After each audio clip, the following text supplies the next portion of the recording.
everyone. Welcome and welcome back to our channel. It's me again. My name is Hida, ang iyong inday ng kusina. So, for today's video guys, magluluto na naman tayo ng nilagang pork belly. So, meron ako dito ng pork belly. Ito siya. So, panoorin ninyo guys hanggang dulo kasi itong aking putahe na to, gustong gusto ito sa aking kusina. So, ganito yung pamamaraan ng aking pagluluto. At dahil kaya ko naisipang i-share sa inyo to kasi nakapag-share na ako sa inyo ng bulagang, yung bulalo na sinigang, nilagang beef ala bulalo, beef sinigang. So, ngayon i-share ko naman sa inyo ang aking nilagang pork belly. Para sa ating ingredients, meron ako ng 1 kilong pork belly. Ni-slice ko na siya, medyo malalaki lang. Ayan, so medyo, pag pork belly talaga medyo may taba. Ayan. At meron ako dito ng potato, nabalatan na at na-cubes ko na siya. At meron akong garlic. At meron ako dito ng onions, chinap ko na siya. White part ng ating leeks. Pero optional ito guys, kung wala kayo okay lang yun. Kaya ko lang ito lalagayan siya kasi sinisimot ko na yung laman ng ref ko dahil bukas ay marketing namin. At yung ating green part ng leeks and onion spring. At meron ako din dito ng repolyo. Mix ito guys, may repolyo siya at meron din siya ng pichay Tagalog. Ayan. So sa ilalim nito at binabad ko lang siya sa water. Ilinisan ko na siya ng maigi. At maglalagay tayo guys ng salt, ng black pepper, at maglalagay din tayo ng pamintang durog. So, start na tayo. So, yung una kong ginagawa guys ay akin muna siyang nilalagyan ng salt and pepper bago ko siya iluluto. So, habang hindi pa siya naluluto at iniiwan ko muna siya ng mga ilang minutes para habang hindi pa siya naluluto ay nagkakalasa na siya. So, ayan. Medyo dinadagdagan ko kasi mayroon naman tong sabaw mamaya. So, okay lang yun. And additional ka pala sa ingredients guys, maglalagay tayo ng patis. Ayan.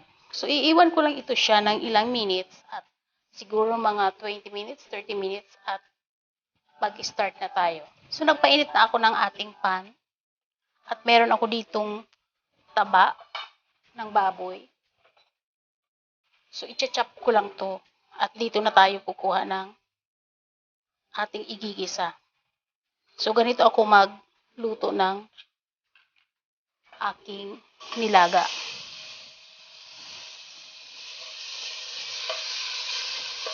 So, akin lang siya i-crispy.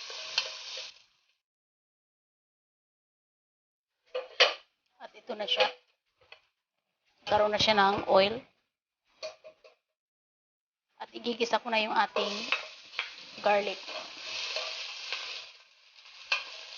Next ko kagad yung ating onions and yung ating white part ng ating leeks.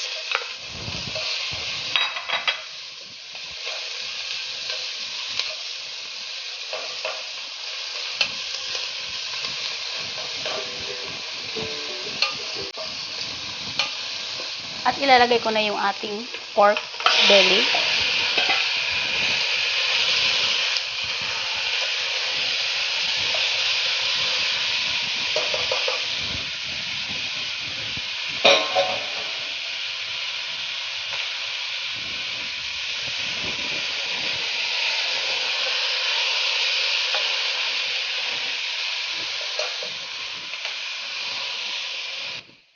Hahalo-haloin lang natin.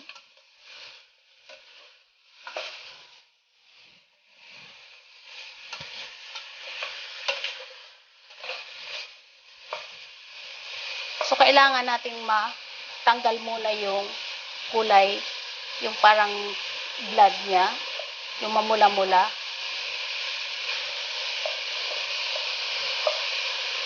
Bago tayo maglalagay ng ating patis.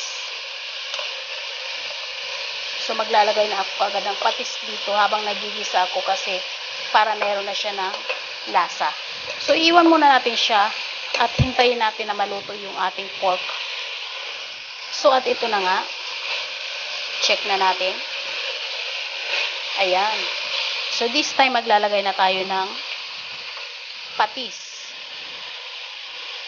So siguro mga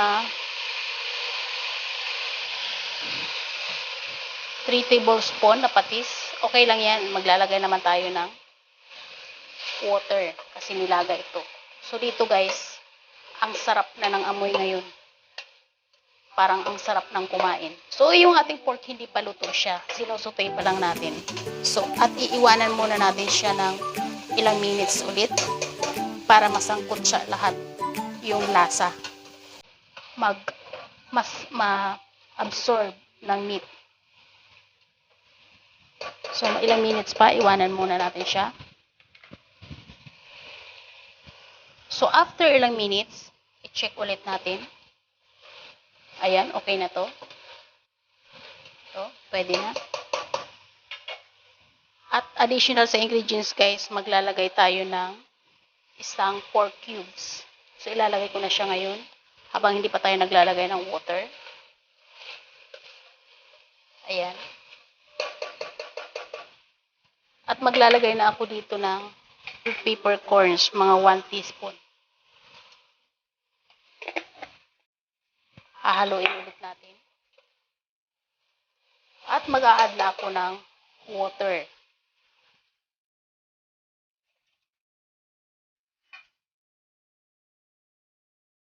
At iiwan muna natin itong kumulo ng mga 30 minutes. Then after 30 minutes, magbabalik tayo. Dahil ito naman nating niluluto ay pork lang ito. So, mabilis lang siyang maluto. So, ito na guys. After niya ng mga 15 minutes pa lang. Check natin. So, okay na siya. Ayan. Tatanggalan lang natin ng mga iskoma.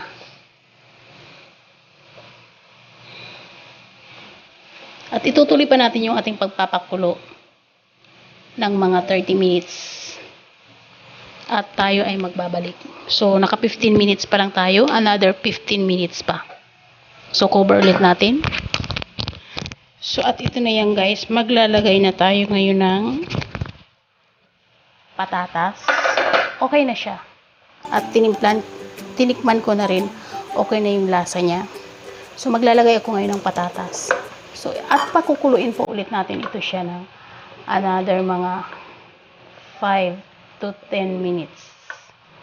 So, magbabalik tayo after 5 minutes. Check natin. So, cover ulit natin. At ito na guys. Okay na ito. Ilalagay na natin yung ating repolyo and pichay bagyo. So, ganyan lang kasimple. Pero napakasarap nito.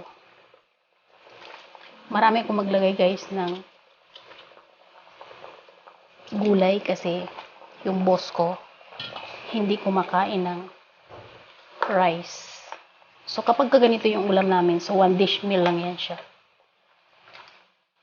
Pero kapag yung ulam namin is mga masosi lang, so kailangan ko mag-prepare ng another vegetable para sa kanya. Pero hindi ako nakakapag-share sa inyo guys kasi nabibisi na ako sa main dish namin.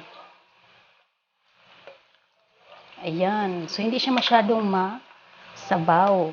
Kasi, wala talagang mahilig ng sabaw dito sa amin.